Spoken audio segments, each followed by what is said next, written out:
જામનગરમાં ગોપાલ ઇટાલિયા પરના હુમલા સામે આમ આદમી પાર્ટીનું ઉગ્ર વિરોધ પ્રદર્શન, કલેક્ટરને અપાયું આવેદન, ભાજપ કોંગ્રેસની મિલીભગત હોવાની આમ આદમી પાર્ટીના આક્ષેપો।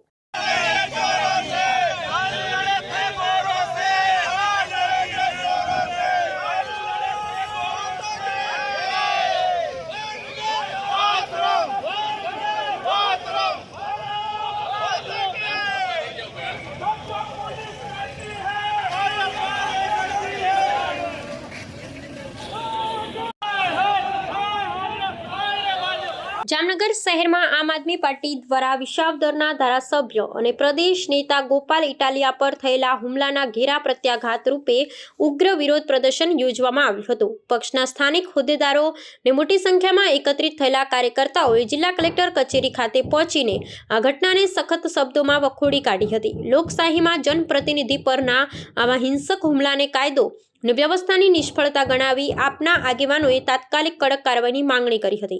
આ વિરોધ પ્રદર્શન દરમિયાન કાર્યકર્તાઓના હાથમાં રહેલા સૂત્રોચ્ચાર સાથેના પાટિયા અને બેનરોએ સૌનું ધ્યાન ખેંચ્યું હતું, જેમાં ભાજપ અને કોંગ્રેસ બંને પક્ષો વિરુદ્ધ આક્રોશ વ્યક્ત કરવામાં આવ્યો હતો।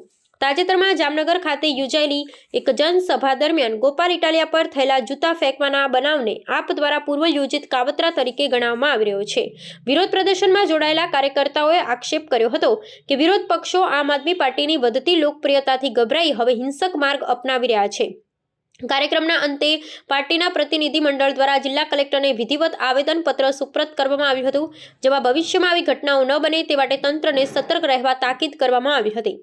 આ આવેદનપત્રમાં સ્પષ્ટ માંગ કરવામાં આવી છે કે હુમલાખોરો સામે દાખલારૂપ પગલાં લેવામાં આવે અને આપના નેતાઓની સુરક્ષા સુનિશ્ચિત કરવામાં આવે।